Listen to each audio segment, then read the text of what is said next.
Well, first of all, oh my goodness, I've been a huge fan of your on-screen work for years, and to watch you step into this, new venture, which with such grit and grace, it's been truly inspiring. Congratulations. I loved the film. Thank you so much. I really, really appreciate that. I really do. Oh my gosh. I mean, I watched it about a week ago and it has haunted me in the best way imaginable.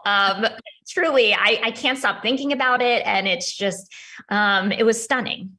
Oh, thank you. Thank you. Yeah, I'm so proud of it. It kind of has been, a real labor of love to kind of get it out there and kind of realize it. So it's lovely when, it affects people in a really positive way. Yeah. Absolutely. I'd love to hear what inspired you to kind of reclaim and restore history's perception of not only Emily, but of so many female artists unfairly mislabeled as recluses or whatever, when perhaps they just didn't fit into a socially acceptable box at the time. Yeah, I mean, I guess that's something that I've always really thought about, especially I'm an actor and like my image gets put onto screen and is kind of commented on. I just think it's interesting to tell a story about female authenticity and female voice. And it is interesting that, women through the ages have those kind of free thinkers, those original voices are kind of triggering, I think, for the patriarchy in a lot of ways. And I guess I just wanted to tell a story that celebrated who Emily was and kind of bring those kind of themes back out there and for us to talk about in a way, in terms of what we're all going through right now. Oh my gosh. I mean, it felt incredibly relevant.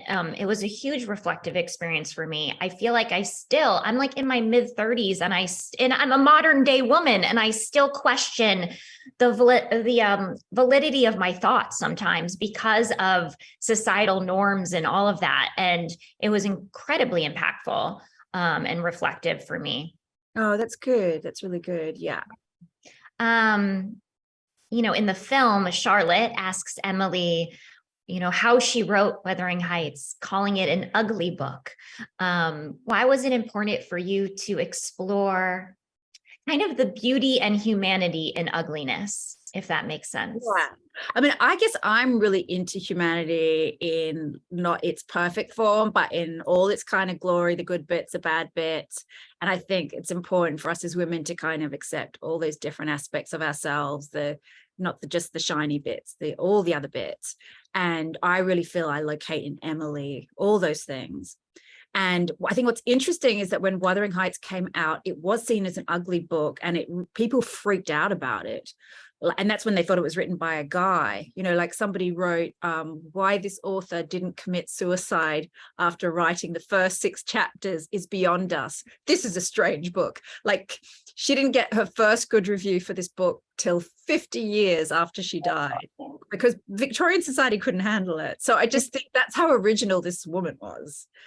And the other thing about Charlotte saying it's an ugly book is that I think it's because she in this film has issues with kind of being authentic and finding her own original voice. And so that people often deem originality with something that is ugly in a way. Absolutely. Oh yeah. Oh, it's so good. It's such a way to kind of view art in general, I think too. That's why this film is so brilliant, because there's layers upon layers of, how you can dissect it in so many different ways.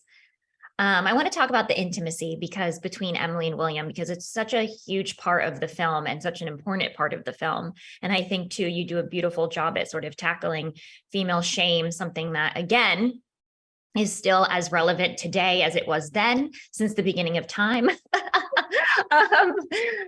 How can, intimacy, which I think is something that is so important to see in films, help to destigmatize female pleasure, female shame, especially in a medium like film that has created harmful depictions in the past?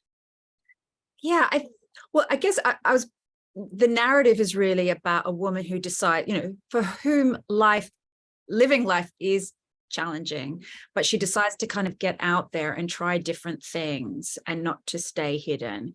And one of those things is to explore relationship with her brother and then also with white men. and to kind of follow those kind of instincts.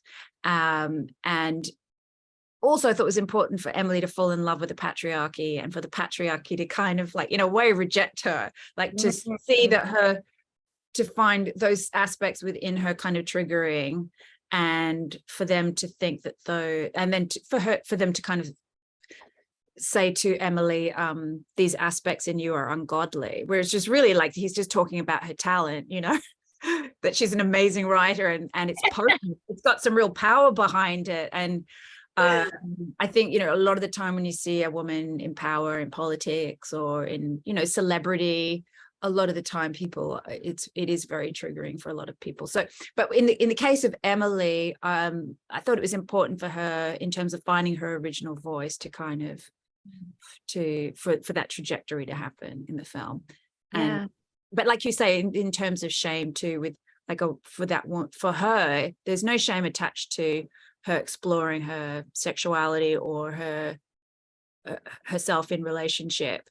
It's only afterwards how she's labeled by other people. Yeah, it's like that shame is inflicted on her out of fear, out of his fear, which is, and that's really the fear of the feminine in him, you know. And I think, you know, exactly. yeah, It's so damn relatable. Oh my gosh. I love to ask, first of all, thank you so much for your time today. This has been beyond lovely. And I love to ask this question, but what did going on this journey, working on this film, crafting this story, stepping behind the camera, what did it teach you most about yourself? I to have faith in myself, definitely. I like to be the one who's kind of directing people, and to kind of stand in the middle of a story that you've written and kind of help bring all these different artists together. Like, I didn't know whether I could do it. So the only way you can find out if you can do it is to actually do it. So it was great to get to the end of that and think, oh, actually, I actually survived that, and I did get through that, and I did all right. So and in a weird way, I feel like I kind of found my voice through telling this story, which is kind of what I wanted to do. And I think sometimes as an actor, when you're on camera or you're telling other people's stories, it's very satisfying in a lot of ways, but there's something great about stepping into a position as an older woman, wanting to tell my own stories, that this is it's very gratifying, I think, to do that. It sounds like it was quite an empowering experience. And like I said, it was really inspiring just for me. And I started writing a lot after this. No way. Oh, you should. Like, I just, you allowed me to sort of eliminate like a fear that, I mean, I've always sort of done my own things and dabbled with this and that. But after this film, I really was like, we have nothing to lose, and everything to gain by pursuing our art and our creativity, especially as women. And yeah, it was very inspiring, truly. Oh, that's really important. No, if you have an urge to write and to tell your own stories, you should do it, because we really do need more kind of female stories out there, and from the female perspective. And a lot of the time, I think we edit ourselves and we don't give ourselves a shot, you know. So absolutely. Well, thank you so much. I'm excited to see what you do. I was just like writing little poems. So that's where I started. But if anything, it's for you, right? Like, you write for you first. And then I think that's what, watching this film, I could tell that it came from a very personal place. Like, it just felt very authentic, and you were celebrating authenticity in this film, and you as the writer and as the creator, it came from like that place. So it was. Oh, that's great. It did. So I'm glad I spoke to you. I'm really pleased.